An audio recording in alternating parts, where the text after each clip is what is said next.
organizations.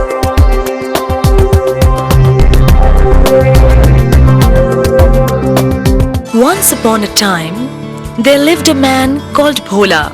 Bhola was poor and often went hungry for days. One day, after searching for a job in vain, poor Bhola came home hungry and fell asleep. He heard a voice addressing him.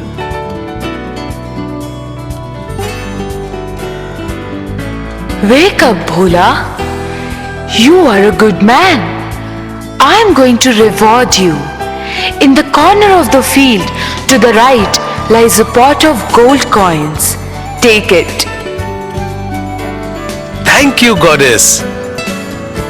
I know that the land is barren, but you will get your treasure.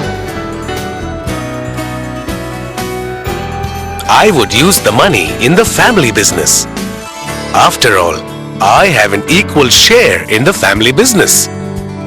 Me and my siblings would help run this family business.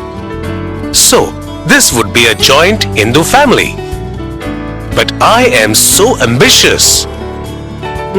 I'm not satisfied with just working in the family. I want to strike it out on my own.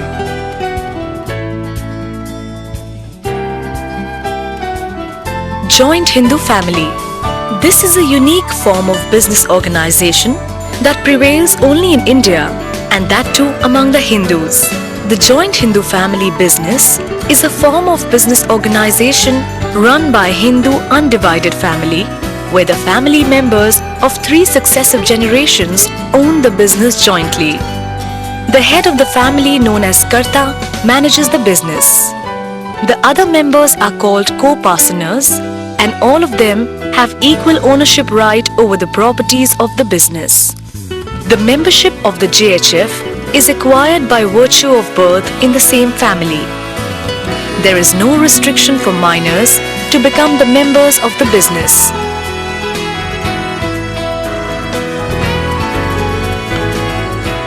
This is wonderful. Now what will I do with the treasure? I know. I will start a business. With the gold, I can start a small grocery store in the village. I can buy from the wholesale market and sell to the villagers. Since there is only one grocery store in the village, I should be able to make a decent profit. I guess that means I would be called a sole proprietor. Bhola's grocery store. Sure sounds good.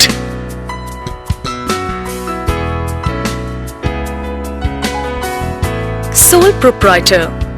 The term sole means single and proprietorship means ownership. This means only one person is the owner of the business organization. Thus, a form of business organization in which a single individual owns and manages the business, takes the profits and bears the losses, is known as sole proprietorship form of business organization.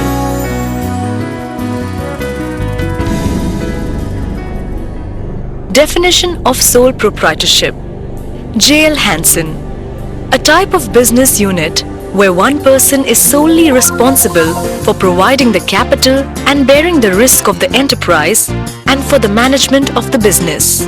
Thus, sole proprietorship form of business organization refers to a business enterprise exclusively owned, managed and controlled by a single person with all authority, responsibility and risk.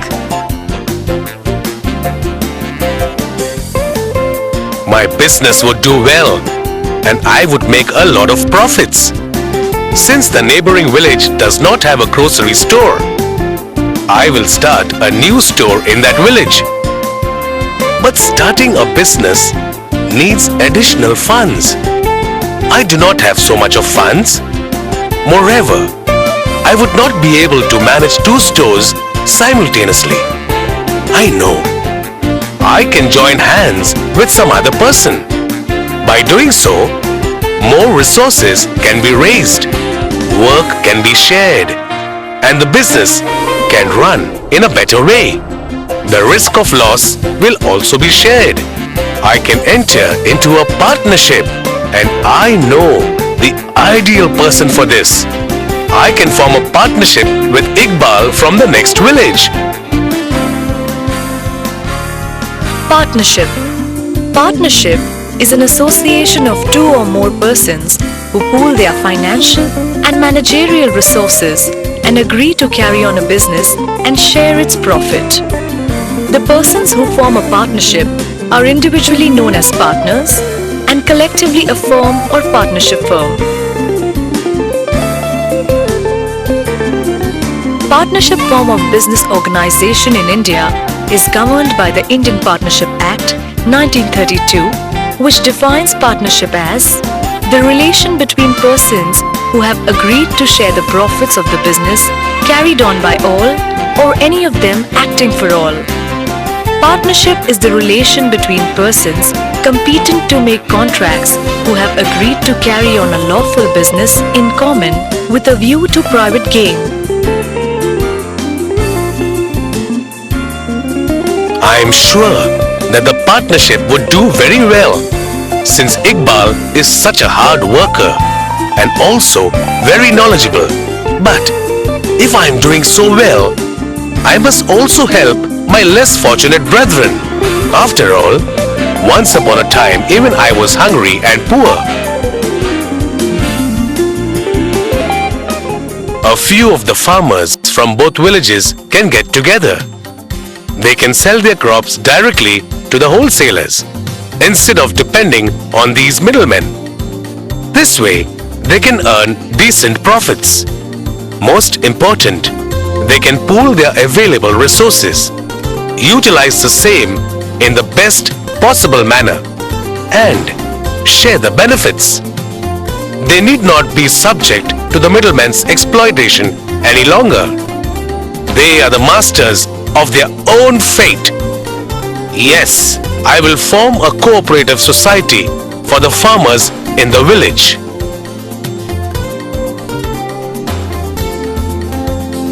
Cooperative Society. The Section 4 of the Indian Cooperative Societies Act 1912 defines cooperative society as a society which has its objectives for the promotion of economic interests of its members in accordance with cooperative principles. It is a voluntary association of persons who work together to promote their economic interest. People come forward as a group, pool their individual resources, utilize them in the best possible manner, and derive some common benefits out of it.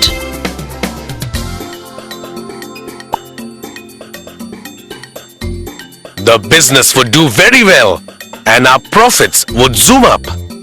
We would surely look at expanding our business and not at a small level.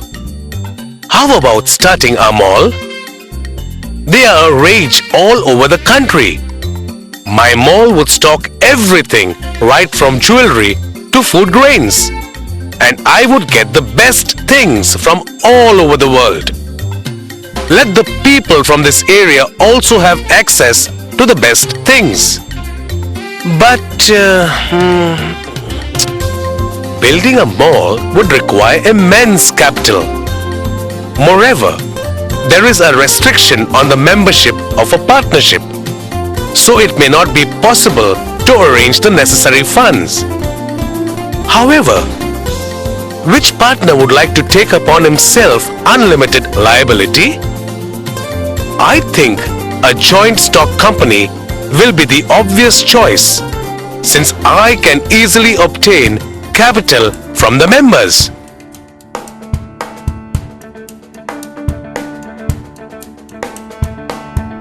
Joint stock company. A company is an association of persons formed for carrying out business activities and has a legal status independent of its members. Joint stock company is a voluntary association of individuals for profit, having a capital divided into transferable shares, the ownership of which is the condition of membership. Professor Haney. In India, the joint stock companies are governed by the Companies Act 1956. Based on the definition given in the previous Companies Act and various judicial decisions, it can be defined as an artificial person created by law having a separate legal entity with a perpetual succession.